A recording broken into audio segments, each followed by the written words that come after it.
Hai guys, aku dan teman-teman aku dari kelompok 4.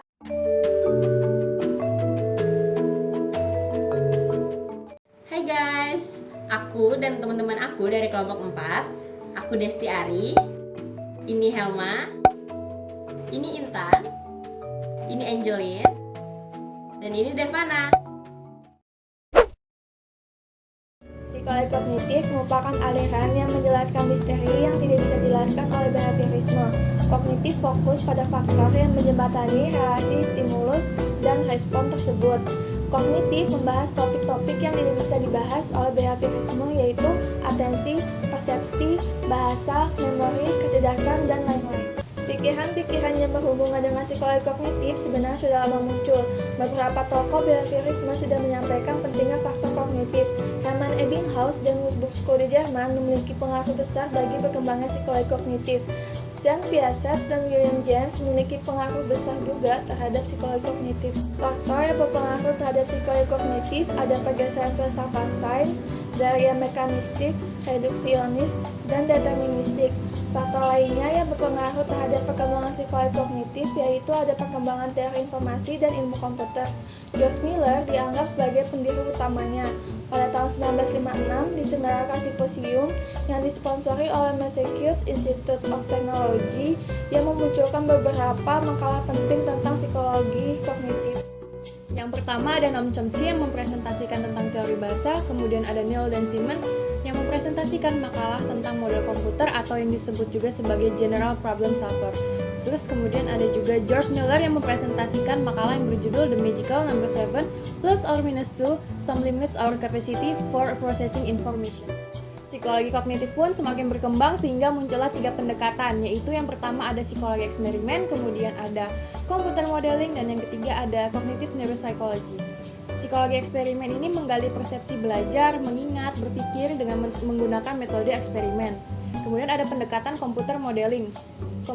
Pendekatan komputer modeling ini memandang fungsi kognitif pada manusia sama seperti pemrosesan sistem informasi pada komputer. Kemudian ada pendekatan kognitif neuropsychology, yaitu pendekatan yang berpusat pada bagaimana aktivitas otak ketika melakukan pemrosesan informasi kognitif. Ada beberapa tokoh yang sangat berpengaruh terhadap berdirinya dan berkembangnya psikologi kognitif ini. Yang pertama ada George A. Miller. Miller ini mempunyai temuan yang terkenal yang mengenai tentang short-term memory. Yang kedua ada Ulrich Neisser. Yang ketiga adalah Leon Festinger. Leon Festinger ini terkenal dengan social comparison teorinya atau yang disebut SCT dan cognitive dissonance theory atau yang disebut CDT. Dan yang terakhir ada Aaron Temkin Beck. Beck ini terkenal dengan cognitive behavioral terapinya. Nah, selanjutnya saya akan membahas tentang salah satu tokoh dari psikologi kognitif, yaitu saya akan membahas George Miller. Miller lahir pada tanggal 3 Februari 1920 dengan nama asli George Armitage Miller. Miller mendapatkan gelar Bachelor of Art atau BA pada tahun 1940 dan gelar Master of Art pada tahun 1941 pada bidang bahasa di University of Alabama.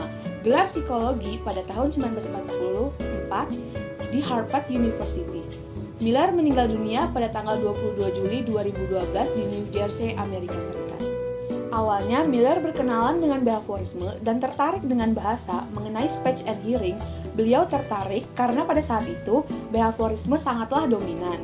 Perkenalannya dengan statistical learning theory, information theory, dan computer based model of the mind membuatnya menjadi tambah ragu dengan behaviorisme. Kemudian, pada tahun 1951, ia menulis buku yang berjudul Language and Communication dan membuatnya mendalami tentang psikologi bahasa. Pertemuannya dengan Noam Chomsky dan Jerry Burnett membuatnya berpaling dan kemudian mendorong revolusi kognitif dalam psikologi. Namun Miller tidak sepakat dengan istilah revolusi kognitif. Baginya, revolusi pertama telah dilakukan oleh behaviorisme. Ia pun terkenal dengan short-term memory. Dalam tulisannya yang berjudul The Magical Number 7 Plus or Minus 2, Miller menjawab teka-teki mengenai kemampuan short-term memory dalam mengingat. Miller sendiri terkenal sebagai tokoh yang berpengaruh besar terhadap psikologi kognitif.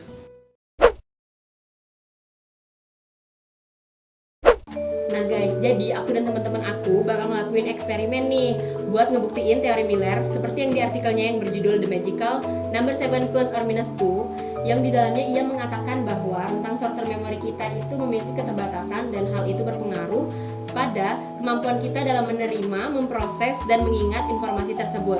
Bener nggak ya? Kita ikutin kegiatan selanjutnya ya. Jadi aku udah siapin 27 kertas yang ada gambar beserta nama hewan dalam bahasa Inggris. Lalu aku kasih teman-teman aku waktu 30 detik buat ngingat gambar dan nama hewan dari 27 kertas tersebut. Setelah itu aku bakal sebutin satu nama hewan dan tugas mereka menunjuk salah satu dari kertas-kertas itu sesuai ingatan mereka. Apakah mereka akan ingat dan menjawab dengan benar? Mari kita lihat. Jadi aku bakal ngasih kalian waktu 30 detik buat nginget gambar, nama, beserta letak dari hewan-hewan ini. Waktu dimulai dari sekarang.